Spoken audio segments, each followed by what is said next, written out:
Tämä on sellainen, mikä kannattaa pyytää, jos on vaan mahdollista. Eli kanylit menee tuonne hermoihin ja ne asetetaan leikkauksessa, genokopian nukutuksessa.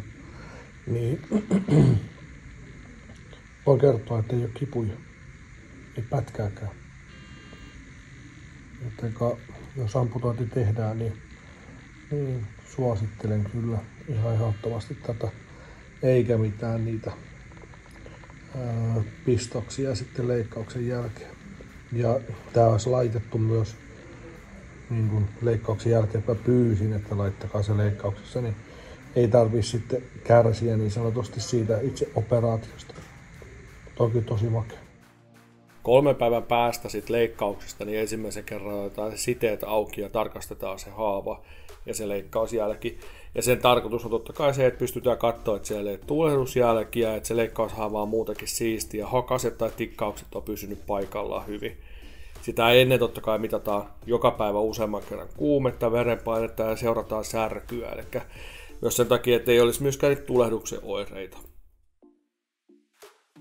Nykyään ei enää tikata niin sanotusti haavaa kiinni, vaan siinä käytetään tällaisia hakasia. Ja mun kohdalla niin hakaset otettiin 2 erässä pois, eli nyt otettiin joka toinen. Hakanen otettiin ensimmäisen kerralla ja seuraavalla kerralla otettiin sitten kaikki loput.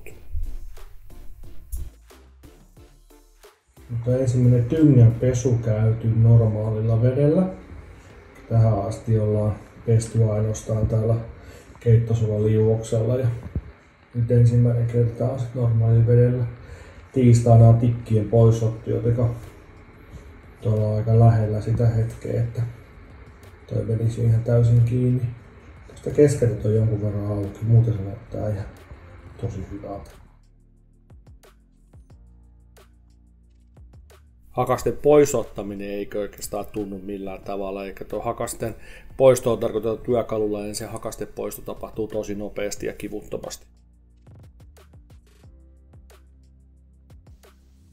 Ja nyt ensi maanantaina niin mä menen ensimmäistä kertaa proteesimestarille. Ja sitten proteesimestari nyt tekemään sitä tynkähoitoa, niin sen ruvetaan tekemään tuppihoitoa sille tyngälle. Eli mä saan ensimmäisen vastaavanlaisen tupen kuin mikä mulla tässä olemassa olevassa proteesissa jo on. Siinä ei vielä varmastikaan ole näitä kiinnikkeitä eikä muita, eli tuo tuppihoidon idea on nyt sitten se, että se alkaa sitten muokkaamaan sitä tynkää sen muotoiseksi, kun se niin sanotusti täytyy olla. Että sitten se istuu tuohon proteesiin mahdollisimman hyvin. Nythän mä oon tehnyt sitä tynkäsidontaa jo koko aikaa, että siinä vaiheessa kun mä pääsin sairaalasta pois, niin siitä lähtien sitä on alettu sitomaan ja se sillä tavalla, että se neste niin sanotusti lähtisi pois sieltä tyngän päästä ja se alkaisi muotoutua oikeaan muotoon, niin sitten se helpottaa sitä siirtymistä siihen proteesivaiheeseen. Siihen laitettiin nyt taas niin tämmöinen mepore, joka suojaa niin sanotusti sitä haavaa, mutta se, niin tämän idea on totta kai se, että tämä imee sitten, jos sieltä tulee kudosnesteitä, jos sieltä tulee verta, jos siinä olisi tulehdus, niin tulehduksen eritettä tai mitä muuta tahansa, niin tämä pehmikettävä ja imevä pinta niin suojaa sit sitä haavaa ja ottaa se eritteen sit pois. Nyt kun se haava ei voi oikeastaan vuoda millään tavalla, niin mä voin luopua jo tostakin, että sit mä laitan sen taitoksen. Mut en tiedä, mun mielestä tää kerta meni ihan tosi paljon paremmin kuin se ensimmäinen. Vaikka sekään ei ollut mikään huono, mutta se kesti aika kauan, että me saatiin se eritys ja se turvotus sit laskemaan. Nyt toi työjälki on tossa ihan todella hyvää. Se on siisti nyt jo se tyngän pää. Ja se ei eritä mitään. Se ei oikeastaan enää hirveästi edes niin kuin kerää nestettä sinne. Tietysti tässä vaiheessa se tuntuu siltä.